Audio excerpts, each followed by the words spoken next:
Você já sentiu isso? Uma inquietude profunda na alma, uma sensação de que o mundo como o conhecemos está se movendo rapidamente em direção a um ponto de virada desconhecido. É uma ansiedade coletiva, um vazio que nem a tecnologia, nem o entretenimento, nem o sucesso conseguem preencher. Milhões de pessoas sentem que algo grandioso e definitivo está prestes a acontecer. Um evento que mudará a história para sempre. Essa sensação não é mera paranoia ou um produto de tempos turbulentos, é um chamado em nosso espírito, uma intuição profunda de que as profecias antigas estão convergindo em nosso tempo.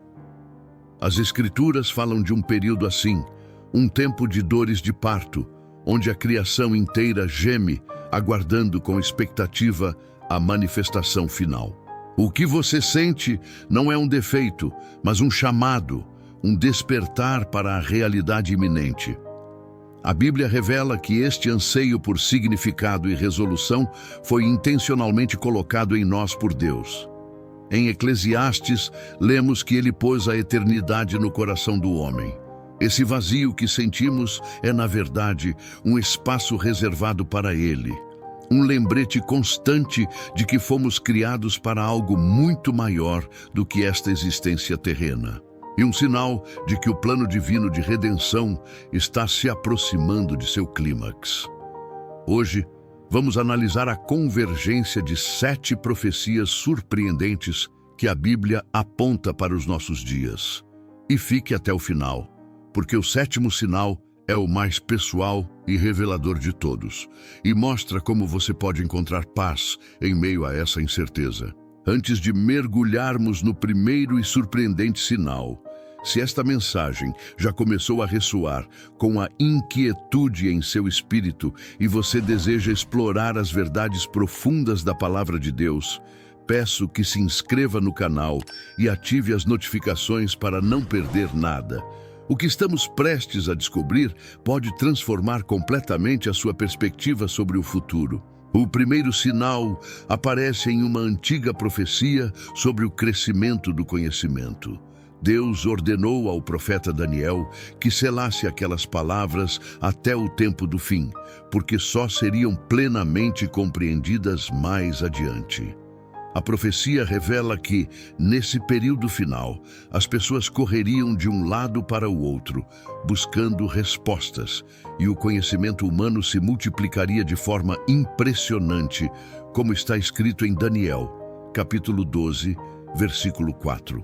Essa ciência ou conhecimento multiplicado não se refere apenas aos avanços tecnológicos que vemos, mas à explosão exponencial de informação.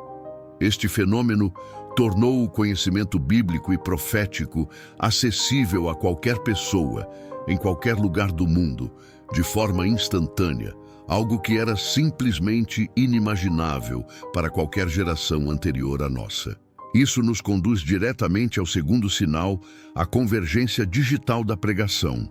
Jesus declarou, em Mateus, capítulo 24, versículo 14, que o Evangelho do Reino seria anunciado em todo o mundo, como testemunho a todas as nações, e então viria o fim. Pela primeira vez na história, essa profecia está se cumprindo diante dos nossos olhos, alcançando povos e lugares que antes eram impossíveis, graças ao avanço das tecnologias digitais. Através da internet, das redes sociais e de aplicativos de tradução, a mensagem do Evangelho está alcançando nações tradicionalmente fechadas e tribos isoladas, de maneiras que antes exigiriam décadas de trabalho missionário. A profecia está se cumprindo diante de nossos olhos, através de telas e satélites.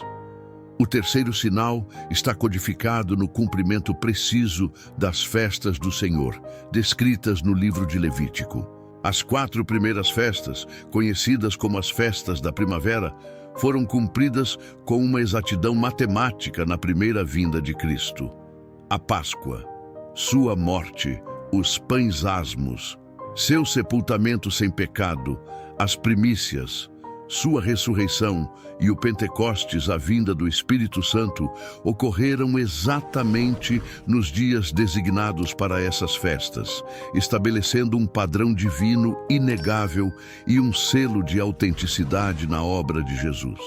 Com base nesse padrão impecável, surge o quarto sinal, a expectativa iminente das festas de outono. As 3 festas restantes, a festa das trombetas, o dia da Espiacal e a festa dos tabernáculos, ainda não tiveram seu cumprimento profético final. Elas apontam diretamente para os eventos da segunda vinda de Cristo.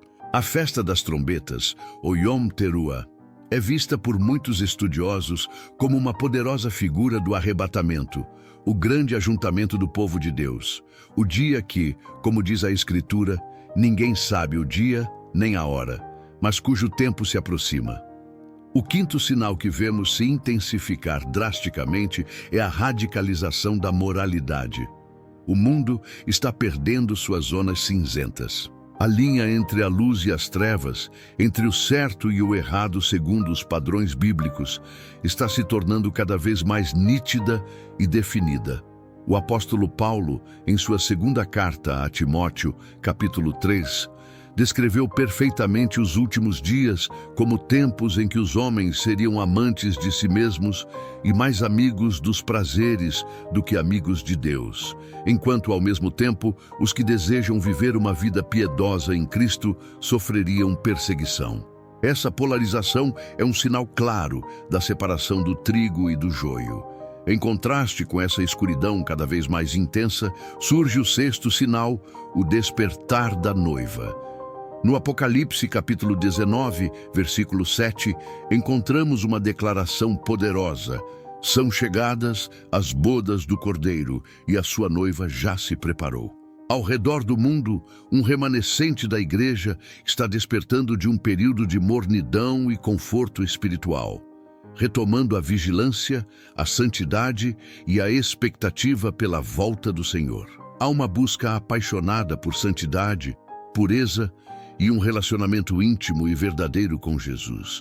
É um preparo que não é impulsionado pelo medo do que está por vir, mas pelo amor profundo e pela saudade do noivo que prometeu voltar. Finalmente, o sétimo e último sinal é o derramar do Espírito da revelação. O profeta Joel declarou que, nos últimos dias, Deus derramaria o seu Espírito sobre toda a humanidade. Essa profecia está registrada em Joel, capítulo 2, versículo 28.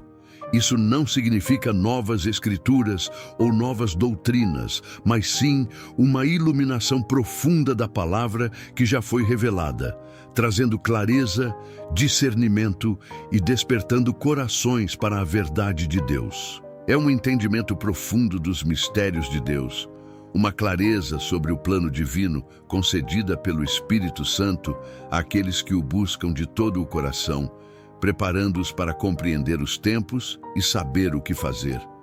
Essa convergência de sinais aponta para uma realidade maior e levanta uma questão fundamental: por que sentimos essa inquietação em primeiro lugar? E qual é a resposta definitiva para ela? A mesma explosão de conhecimento que cumpre a profecia também trouxe uma consequência sombria e perigosa.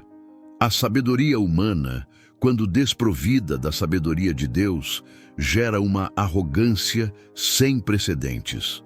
A mesma tecnologia que pode ser usada para espalhar o Evangelho também é um megafone para o engano, o relativismo moral e uma rebelião declarada contra os princípios eternos do Criador. A humanidade, embriagada com seu próprio conhecimento, acredita ser seu próprio Deus. Essa rebelião deliberada não é apenas um conceito teológico abstrato, é a causa fundamental da nossa ansiedade, do nosso vazio e do nosso sofrimento. A Bíblia define isso com uma única palavra: pecado. É a nossa tentativa de vivermos independentes de Deus, uma separação autoimposta que nos deixa à deriva em um oceano de incertezas. Tentamos preencher esse abismo com tudo, menos com aquele que pode verdadeiramente nos satisfazer. Reconhecer essa condição de separação é o primeiro passo crucial para a verdadeira cura. A palavra de Deus não apenas diagnostica a doença da alma humana com precisão, mas também apresenta a única solução definitiva e eterna. Este padrão profético das festas revela a solução perfeita de Deus para o problema do pecado que nos separa dele. Jesus Cristo não foi apenas um grande mestre ou profeta, ele foi o Cordeiro Pascal, o sacrifício definitivo. Sua morte na cruz não foi um acidente trágico, mas o pagamento divinamente orquestrado pela nossa rebelião. Ele tomou sobre si a nossa condenação, para que pudéssemos receber a sua vida e a comunhão com o Pai. A ressurreição de Jesus dentre os mortos é a prova irrefutável de que o sacrifício foi aceito por Deus e que a morte foi vencida. Em Romanos, capítulo 10, versículo 9, encontramos uma promessa simples e direta. Se com a tua boca confessares que Jesus é o Senhor e em teu coração creres que Deus o ressuscitou dentre os mortos, serás salvo. É uma verdade acessível a todos, um convite aberto para a salvação que transforma vidas e restaura a comunhão com Deus. A salvação não é conquistada por nossas obras ou méritos, mas recebida pela fé na obra consumada de Cristo. Esta verdade é o coração pulsante do Evangelho, capaz de transformar qualquer vida. Diante desta crescente e inevitável divisão entre luz e trevas, a neutralidade se torna uma ilusão. A pergunta que ecoa pela história agora exige uma resposta de cada um de nós: de que lado você está? Jesus oferece um convite amoroso e respeitoso, não uma imposição. Em Apocalipse, capítulo 3, versículo 20, Jesus faz um convite que atravessa gerações. Eis que estou à porta e bato. Se alguém ouvir a minha voz e abrir a porta, entrarei em sua casa. É uma chamada pessoal, íntima, que revela o desejo de Deus de se aproximar de cada coração, disposto a recebê-lo. A escolha final é sua. Aceitar este convite significa render a ilusão de controle sobre sua própria vida. É reconhecer humildemente nossa incapacidade de nos salvarmos e confiar plenamente na obra redentora de Cristo. É uma decisão consciente de seguir a Jesus, não apenas como Salvador que perdoa pecados, mas como Senhor que guia cada passo. Não se trata de aderir a uma religião, mas de iniciar um relacionamento pessoal com o Deus vivo. Esta decisão fundamental transforma absolutamente tudo, não apenas o seu destino eterno, mas a sua jornada diária, aqui e agora. Para você que decidiu seguir a Cristo, o primeiro passo prático é o batismo nas águas, um testemunho público da sua fé e do início da sua nova vida. Em seguida, é vital encontrar uma igreja local que pregue a Bíblia fielmente. A comunhão com outros crentes é essencial para o seu crescimento, encorajamento e para prestar contas em amor. Fomos criados para viver em comunidade, não isolados. Mergulhe na palavra de Deus diariamente, pois ela é o seu alimento espiritual. Comece pelos evangelhos, como o de João, para conhecer a pessoa de Jesus mais profundamente e ore sem cessar. A oração é a sua linha de comunicação direta com o Pai Celestial. Um diálogo contínuo, onde você compartilha suas alegrias, suas lutas e busca a direção dele para cada decisão de sua vida. A convergência destas profecias não tem o objetivo de causar medo, mas de acender uma esperança viva e um senso de propósito. Se esta jornada pelas Escrituras te impactou e você também sente que estamos vivendo tempos proféticos, comente "Eu creio" para fortalecer nossa comunidade de fé. E marque um amigo que precisa ouvir esta mensagem de esperança e redenção. Sua jornada de fé está apenas começando. Continue buscando, continue crescendo na graça e no conhecimento de Jesus. E permaneça vigilante, pois a nossa redenção se aproxima. Lembre-se, a promessa de Deus não é de uma vida sem problemas, mas de sua presença constante em meio a eles e de uma vitória final através de Cristo, que voltará para completar o plano perfeito de redenção. Que essa mensagem fortaleça sua fé, renove sua esperança e te lembre que nada neste mundo é maior do que o propósito que Deus desenhou para você.